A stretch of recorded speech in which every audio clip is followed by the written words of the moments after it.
fundador y pastor de la iglesia Casa de Dios en Guatemala, desde donde ha impactado a las naciones con su enseñanza sobre fe en la palabra y el poder de Dios. Preside Noches de Gloria, Banco de Alimentos y los congresos Ensancha y Hechos 29. En Ensancha 2015, Cash Luna. Agradezco que el pastor Hugo diga que la noche es joven, el que no está tan joven soy yo. Entonces voy a tratar de acabar con todos ustedes de una vez de un solo. Levanta tus manos al cielo y diga conmigo: en mi boca está el poder de la vida y de la muerte. Hablaré palabras de vida y no de muerte, de salud no de enfermedad, de riqueza no de pobreza, de bendición no de maldición, porque en mi boca...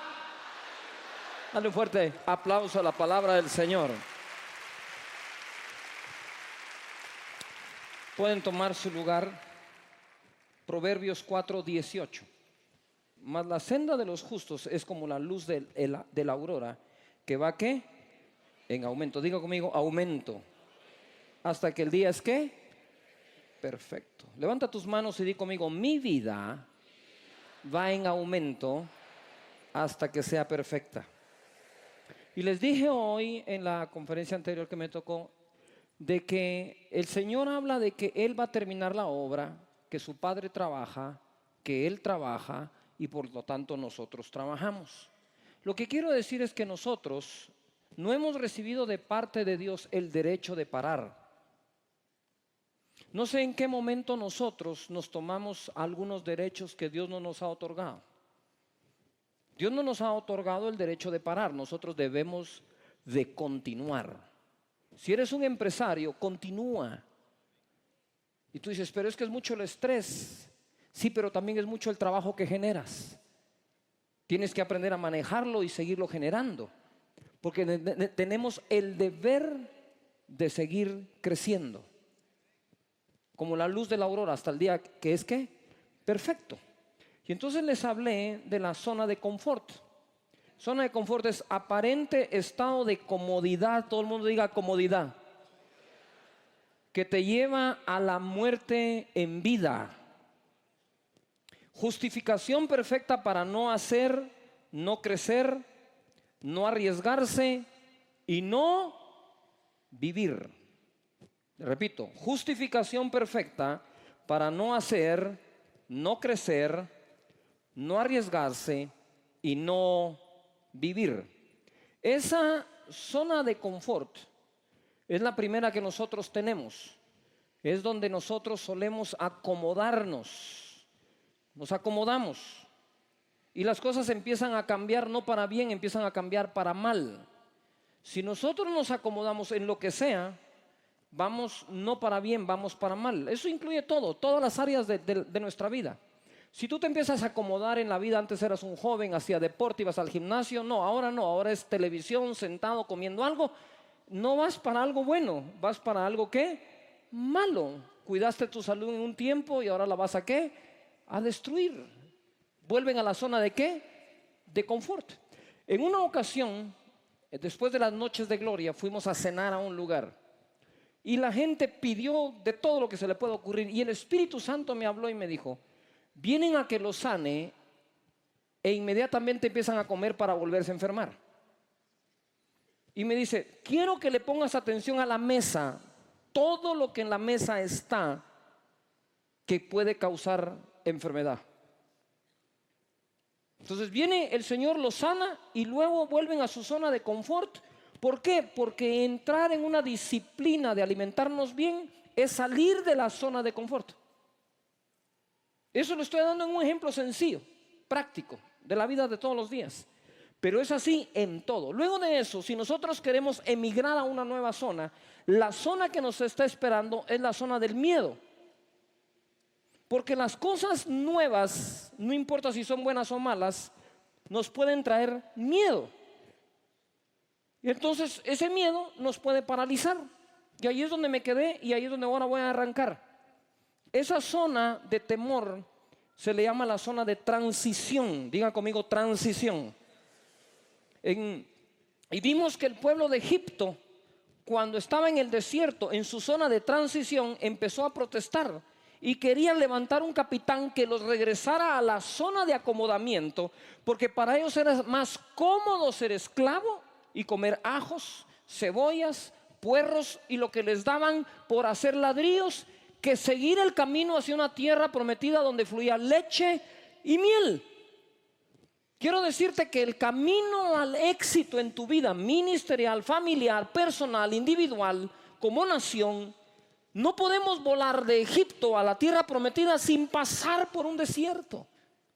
Jesucristo mismo, para poder regresar en el poder del Espíritu, salió de su zona de confort y entró 40 días al desierto, en donde fue tentado por Satanás. Eso no era confortable, pero para poder regresar y decir que regresó en el poder del Espíritu y tomar el libro del profeta Isaías y decir: esta palabra hoy se ha cumplido sobre mí delante de sus ojos, el Espíritu de Dios está sobre mí por cuanto Él me ungió.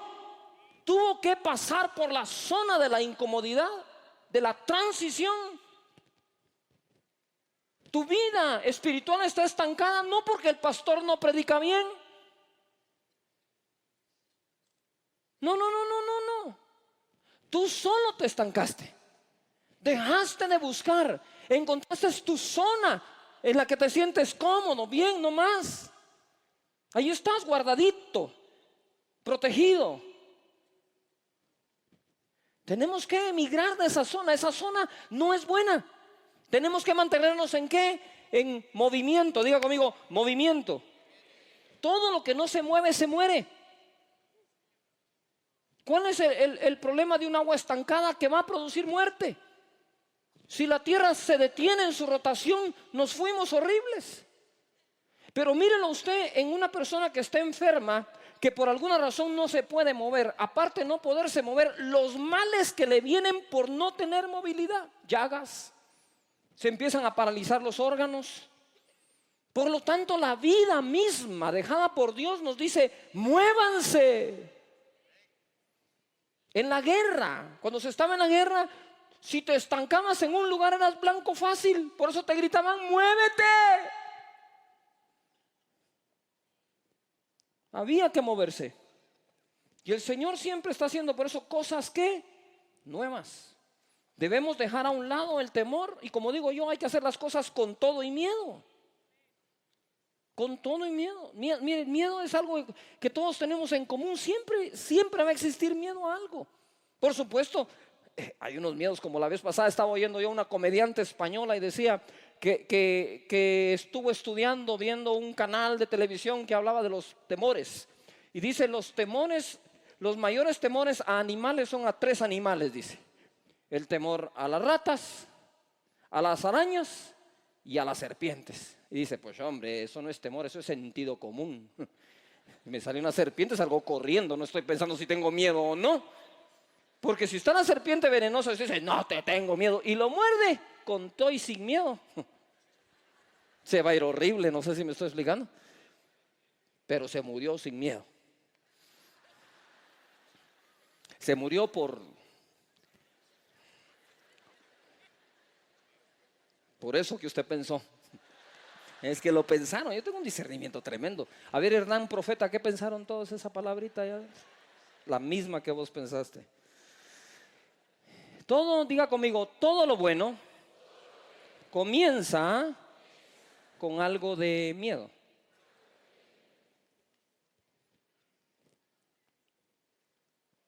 Ahora nos vamos a mover a la tercera zona o a la tercera área o ambiente. En Primera de Reyes, capítulo 19, verso 1, dice así: Acab dio a Jezabel la nueva de todo lo que Elías había hecho. Había matado 850 profetas de Baal, falsos, solo. Y miren, yo voy a hacer un paréntesis aquí, pero no sé si ustedes no se han dado cuenta que cuando la gente está jugando esos juegos electrónicos, ¿verdad? Y que todo el mundo se queja de que, pero ¿por qué tan violentos? Porque ahora los juegos son y ta ta ta ta ta ta ta ta ta ta ta ta ta. Ya deja ese juego. Pero usted bien que se mira sus peliculitas también de ta ta ta ta ta ta, más que no tienen control.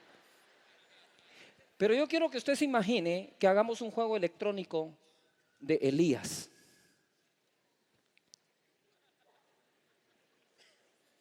Matando profetas. Y algunos profetas falsos son así como manzanitas que tienen más. Usted ha alcanzado su siguiente nivel.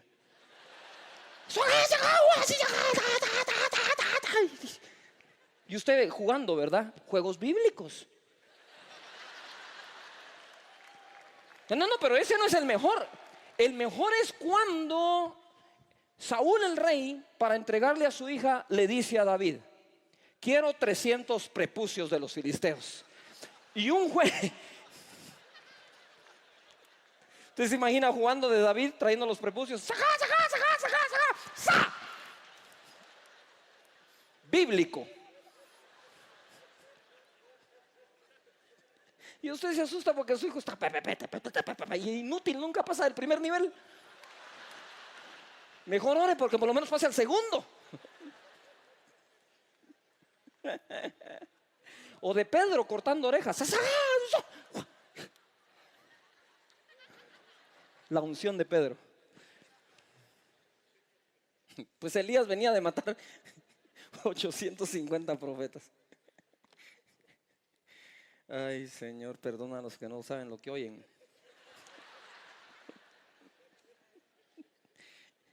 Y dice acá, mira, el verso 2: entonces envió Jezabel a Elías un text, WhatsApp, BBM, mensajito.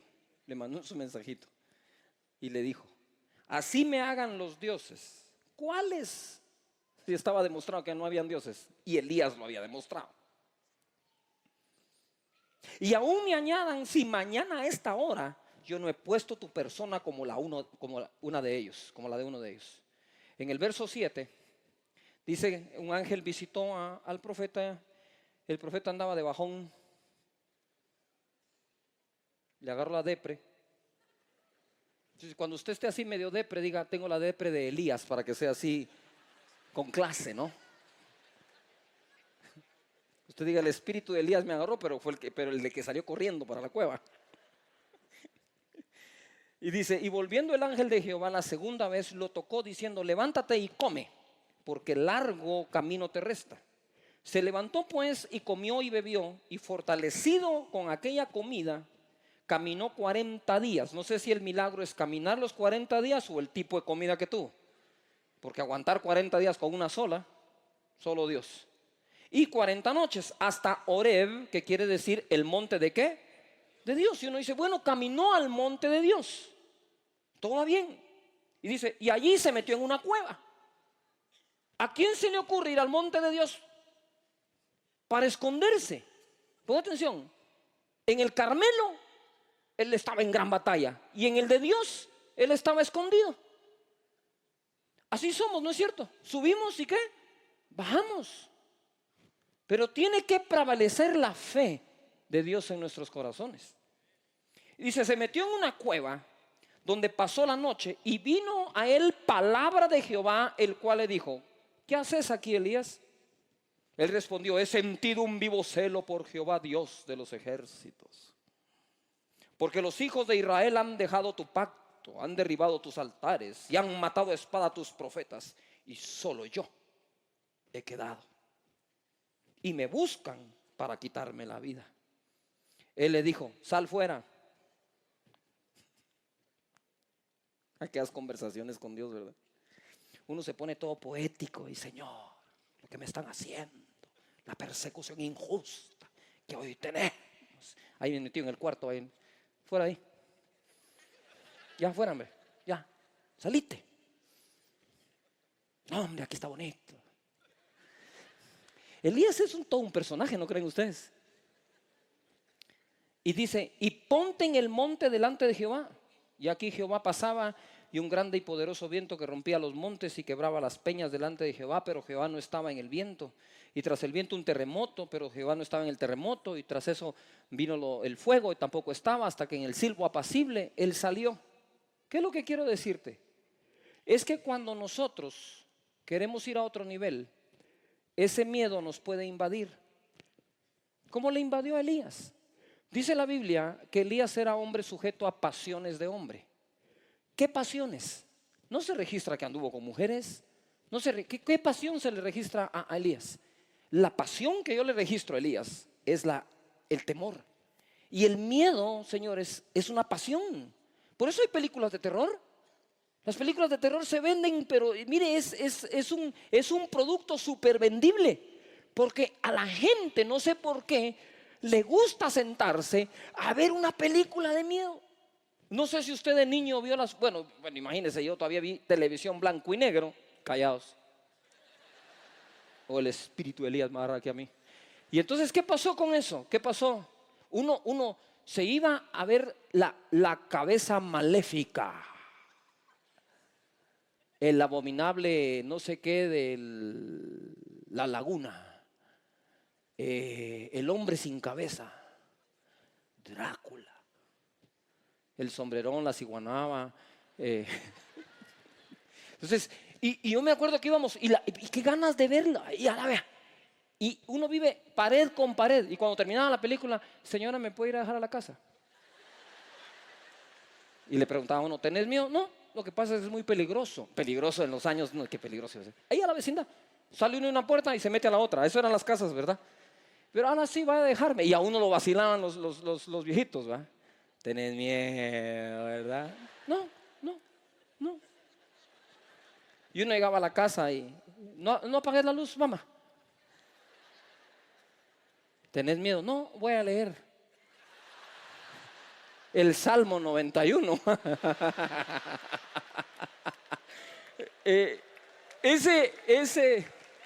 El temor es una pasión. Y una de las pasiones que creo que Elías tenía era ese temor. Pero dice que aún siendo sujeto a pasiones, oró.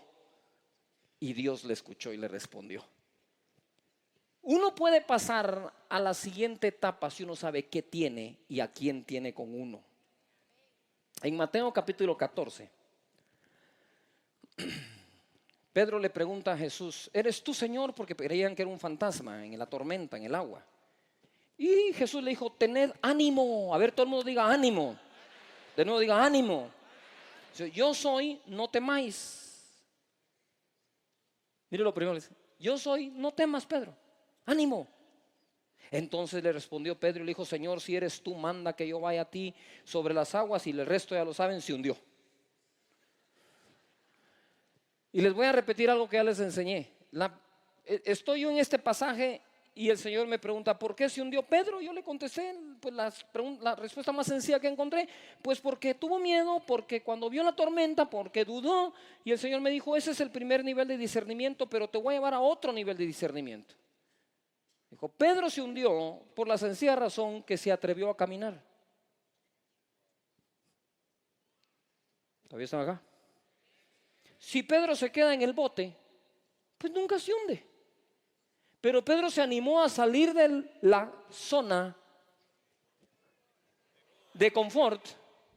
Y cuando salió de su zona de confort y empezó a ir a su siguiente nivel, ¿qué tuvo en medio? Miedo. Pero tuvo miedo porque empezó ¿a qué? ¿A qué? A caminar. Tú no vas a entrar nunca a esta zona si no sales de esta. Tú tienes que salir de esta para poder tener opción a esta, para que puedas llegar a esta. Es inevitable esa. Si quieres, bríncala, prueba. Pero puede pasar. Pero Pedro se hunde realmente porque se atrevió a caminar. O eres de los que se salen del bote para caminar, o de los que en el bote apuesta $20 a que se hunde a los 2 pasos. $30 que no aguanta 5. Porque siempre que tú te has atrevido a hacer algo, ojo acá, vas a traer un bien a tu vida, vas a inspirar a unos y vas a molestar a otros. ¿A quiénes vas a molestar? A aquellos que siempre dijeron, yo lo puedo hacer, yo sé cómo se hace, yo me atrevería, ¿por qué no me dan a mí la oportunidad?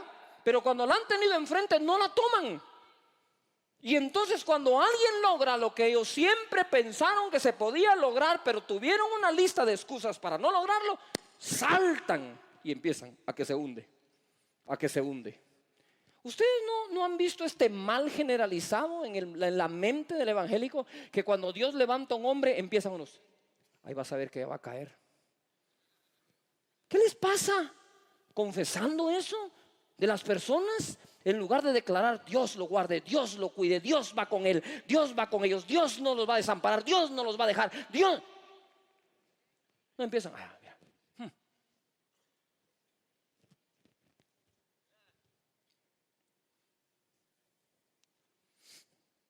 Levanta tus manos y di conmigo, yo sé que eres tú, Señor. Díselo, yo sé que eres tú. No voy a temer, voy a caminar. Y aunque me vuelva a hundir, lo vuelvo a intentar. Amén. Yo estoy plenamente convencido que los discípulos le vieron la carita a Pedro de satisfacción que tenía la madrugada siguiente y le dijeron, Pedro, ¿y esa tu carita? Porque estás así de contento si te hundiste. Me hundí. Yo me hundí. Siempre alguien que te recuerda que te hundiste, ¿verdad? Pero Dios te va a recordar que Él te levantó.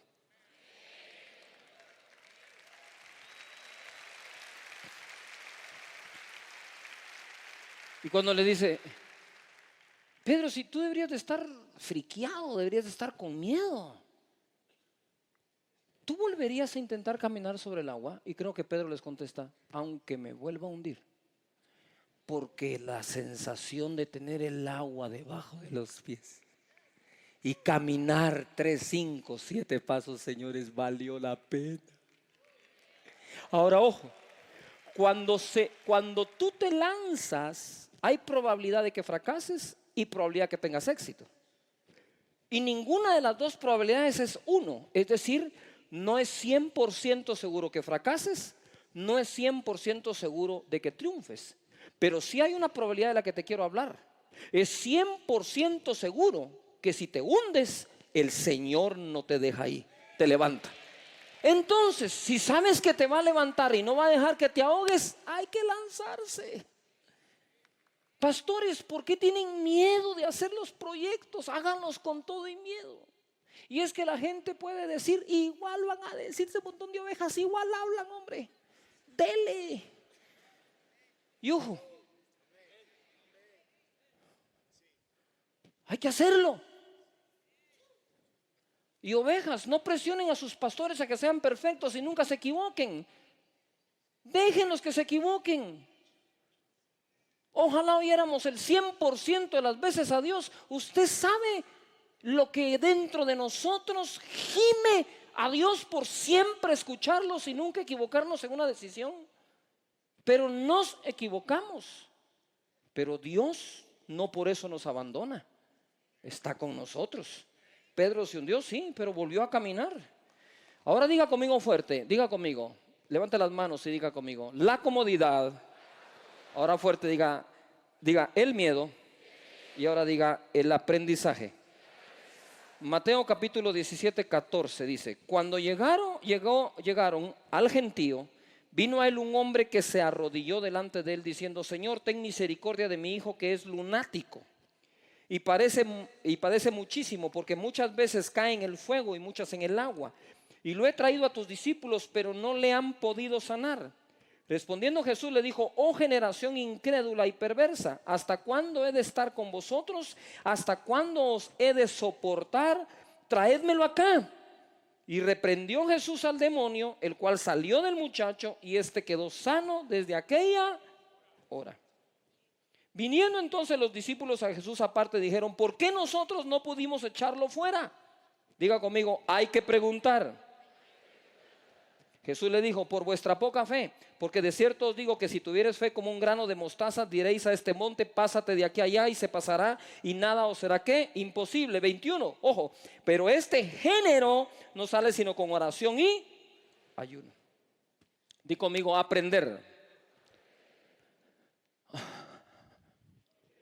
Cuando tú te atreves a salir de esa zona, te atreves a salir porque recibiste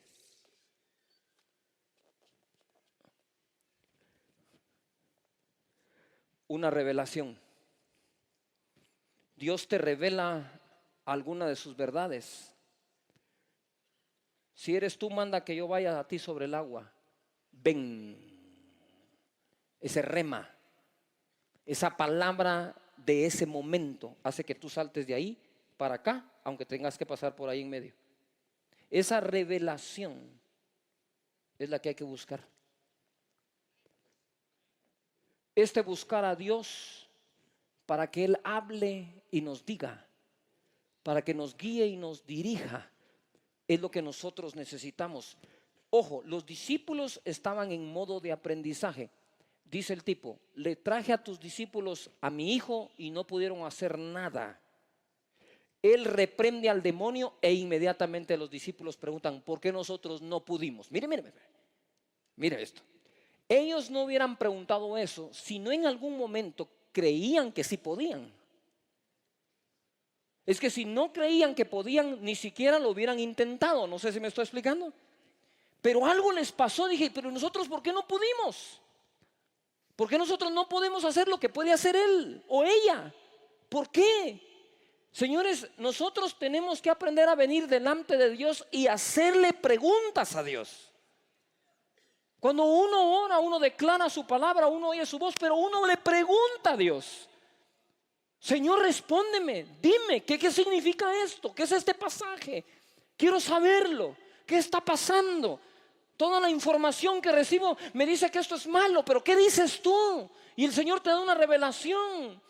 Y entre todo lo malo te va a decir: no tengas pena. Por un camino vendrán contra ti, por 7 huirán delante de ti. Ciertamente 1000 caerán a tu lado, 10,000 a tu diestra, a ti no te tocarán. Dices: oh, está bien, tengo una palabra, tengo una revelación.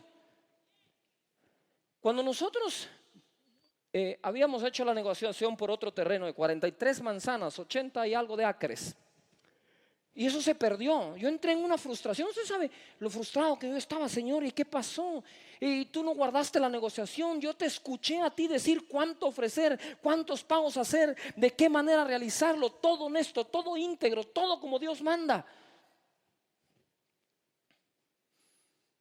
Y en la negociación se había tardado, porque le dije: mire, yo no puedo comprar el terreno por un precio, ¿verdad? Y registrarlo por otro. No tenemos doble contabilidad, señores.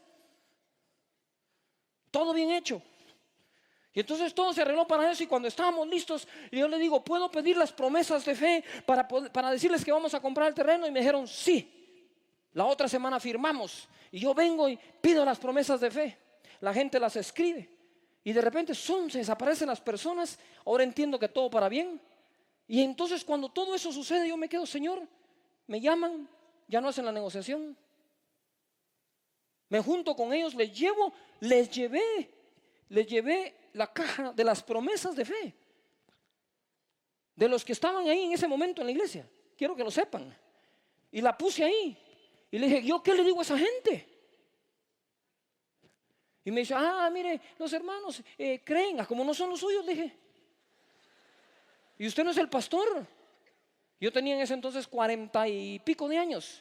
Le dije: Señor, yo he construido una vida de 43, creo que eran, años de integridad, de honestidad, y que lo que digo que va a pasar, pasa. Y me fui a llorar. Y les he contado esta historia y se las vuelvo a contar para que se inspiren en mis miedos.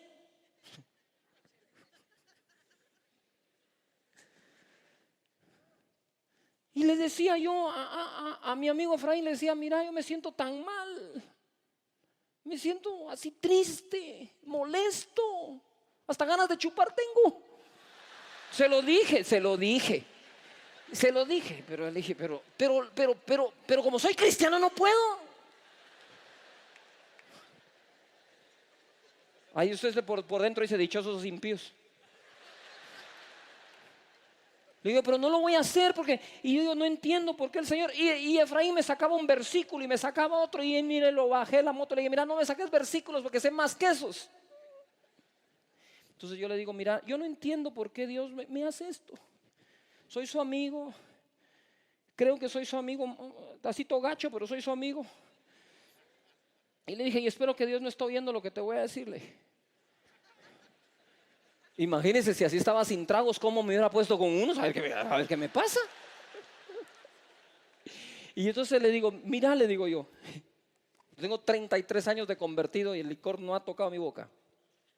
Bendito Dios. Entonces le digo, mira,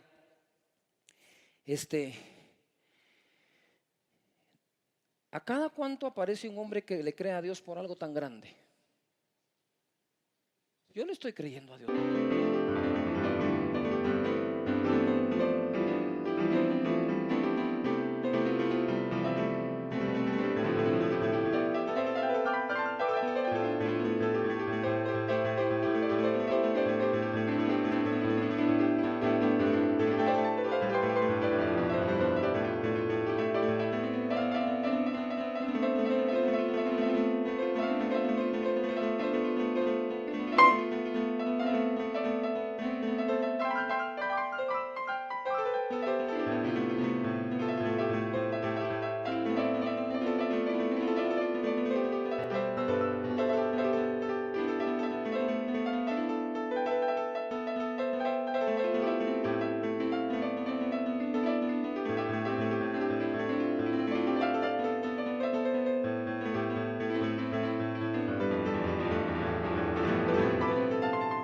Por algo grande, le dije.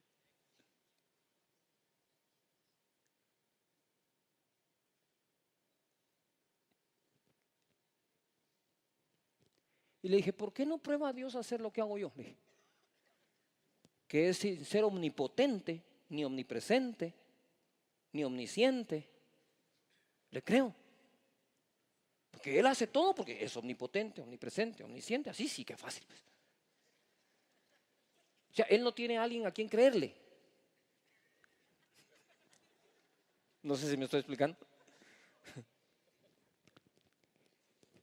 Pero el Señor sabrá, le dije. Mira, le dije, estoy tan mañana que todos quieran un su terreno en ese congreso apostólico. Así le bromeé. Le voy a decir, todos los que quieran su terrenito, yo puedo orar por ustedes y que Dios los bendiga y consigan el suyo. Amor. Un día antes de, Sonia se había quedado dormida, así con esa dificultad que tiene para dormir, que me dice, hola.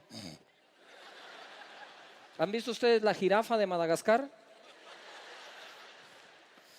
Y que normalmente la esposa del pastor antes de dormir le dice, te tengo que contar un problema que tiene una pareja. Lo cuenta, ella ya lo asimiló y así. Y se queda uno hasta las 2 de la mañana, Padre, Señor, intercedemos por ellos, Señor, Padre Santo, Padre, un día a las 3 de la mañana la voy a despertar a ella y le dice, te tengo que contar un problema.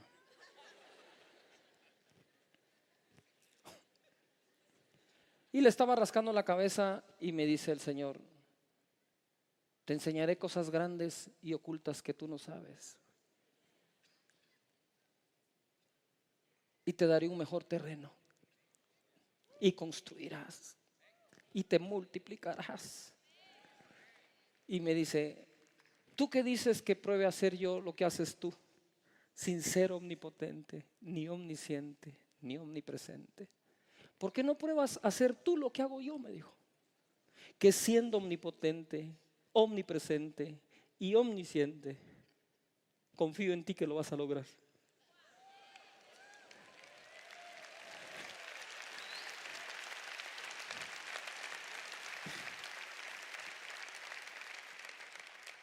Y en ese momento le dije, Señor, solo eso te quería oír decir. Ya me estaba zafando el clavo.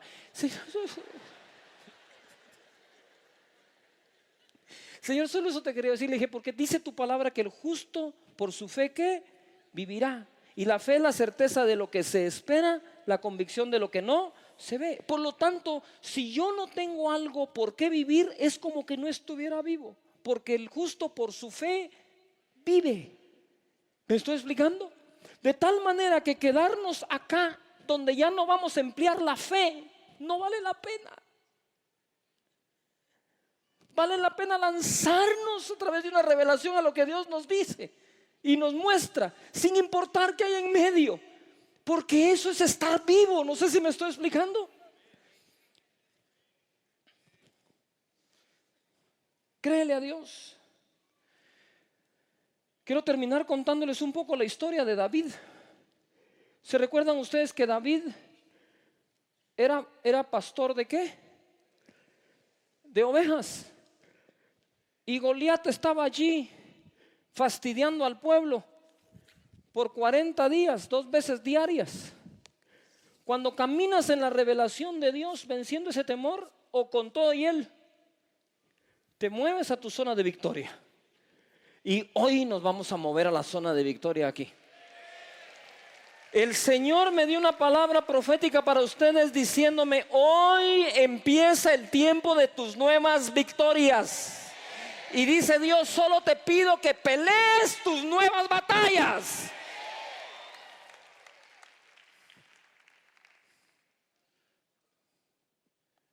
¿Cuántos quieren ver a Dios pelear?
Métanse algo.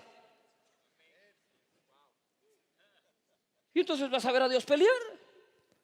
Pero si tú no te mueves, ¿ustedes se recuerdan cuando la nube se movía? ¿Se recuerdan en el tiempo del desierto? La nube se movía y el pueblo se movía. La columna de fuego se movía, el pueblo se movía.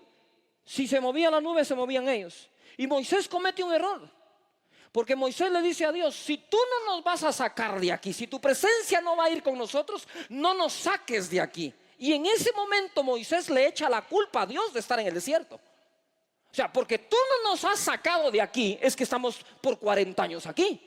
Y momento, Dios lo sacó de Egipto, pero el pueblo tenía que sacar a Dios del desierto. Como que no la agarraron, se los voy a repetir. Dios sacó al pueblo de Egipto, pero en el desierto eran ellos los que sacaban a Dios del desierto. Porque cuando ya habían llegado a la tierra prometida, se regresaron a la zona de confort cuando vieron los gigantes. Cuando Josué se levanta, le cambia las reglas. Es más, desde Moisés le dijo: donde tú vayas, yo iré. De ahora en adelante, tú te mueves y Dios se mueve. No es Dios se mueve y tú te mueves. Es tú te mueves, Dios se mueve. Donde tú vayas, yo iré. No te dejaré, no te desampararé. Siempre estaré contigo. Te voy a sustentar con mi justicia. Así que muévete. No es cuando Dios te va a dar otra casa, es cuando te vas a mover para que Dios se mueva contigo a la otra casa. Dios puede estar en todo sitio. Dios podía pasar 200 años en el desierto. No suda, no tiene hambre, no le da sed, no se broncea con el sol, no se quema, no muere por serpientes que muerden a la gente. Dios puede pasar contigo donde estás el resto de tu vida, pero tú decides si dejas a Dios ahí o te mueves y que Dios te acompañe a donde vas a ir. Dale fuerte el aplauso al Señor.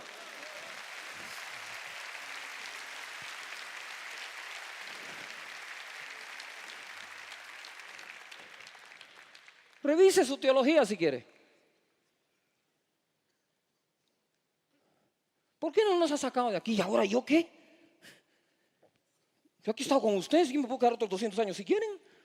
Son ustedes los que cuando miran la zona de victoria se me regresan a la zona de confort. El miedo que tuvieron a los gigantes que nunca se los comieron, los dejó en el desierto donde murieron mordidos por serpientes. ¿Quién dice que en esa zona no hay peligro?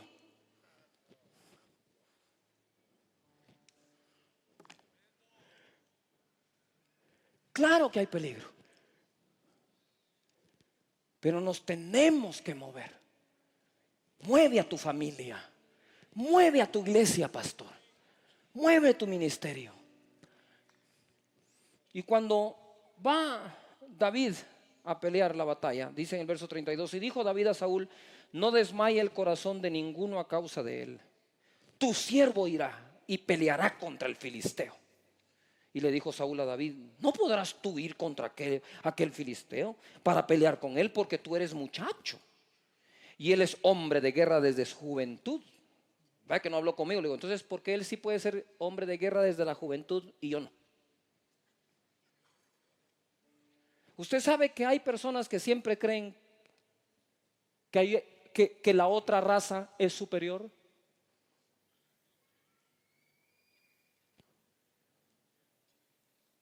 Uno es el problema cuando una raza cree que tú o los hispanos podemos ser inferiores. Pero el problema más grande es cuando nosotros llegamos a creer que lo somos. Nosotros somos primera clase creada por Dios.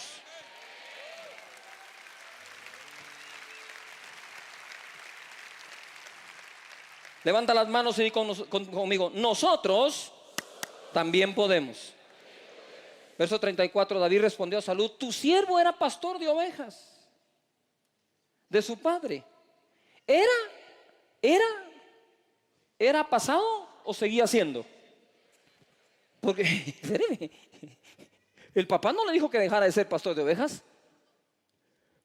Él seguía siendo el pastor de ovejas de su padre. Pero él responde: tu siervo era pastor de ovejas de su padre. Era. Ni mi papá sabe que ya no soy. Era pastor. No dijo soy pastor. Dijo era pastor de ovejas, dice. Y cuando venía un león o un oso y tomaba algún cordero de la manada, salía yo tras él y lo hería y lo libraba de su boca. Y si se levantaba contra mí, yo le echaba mano de la quijada y lo hería y lo mataba. Fuese león, fuese oso, tu siervo lo mataba. Ese es otro buen juego, miren. Voy a hacer mis juegos electrónicos bíblicos. Sí, imagínense esa onda. Y este filisteo incircunciso será como uno de ellos, porque ha provocado al ejército del Dios viviente. Añadió David: Jehová me ha librado de las garras del león y de las garras del oso. Él también me librará de la mano del filisteo. Y dijo Saúl a David: ve y Jehová esté contigo. Ni modo, porque él no iba a ir. Siempre hay alguien, ¿no?, que le dice que Dios vaya contigo, pero no le hacen ganas a uno. ¿Sí o no? Pastor, vaya a la cruzada, Dios proveerá. Provea usted, hombre. Y después siempre es así, ¿o no? Ay, Jesucristo. Ponme ese piano ahí, por favor. David se movió, dijo: no, es tiempo de una nueva victoria. Es tiempo de vivir al pleno. Es tiempo de hacer las cosas lo que la ocasión demande. Y David le dejó claro a Saúl: mira, Saúl, tu siervo va a ir, tú tranquilo. Pero el mismo que me libró de mis batallas pasadas me va a librar de las batallas que vienen. Levanta las manos y di conmigo: vienen batallas. Dilo, no, vienen batallas, pero con ellas vienen victorias. Diga conmigo: es tiempo de nuevas victorias. Y ojo acá, porque quiero hablar de influencia. La influencia crece con tus victorias. Cada victoria que Dios te da por la batalla que te animaste a pelear, te promueve y te da una nueva influencia. Y Dios quiere promover gente correcta a la influencia, porque son personas que moverán a los demás a hacer lo bueno, lo limpio, lo correcto, lo honesto, lo de buen nombre, lo que es digno de alabanza, lo que es loable y aplaudible, lo que honra, bendice y glorifica el nombre de nuestro Señor.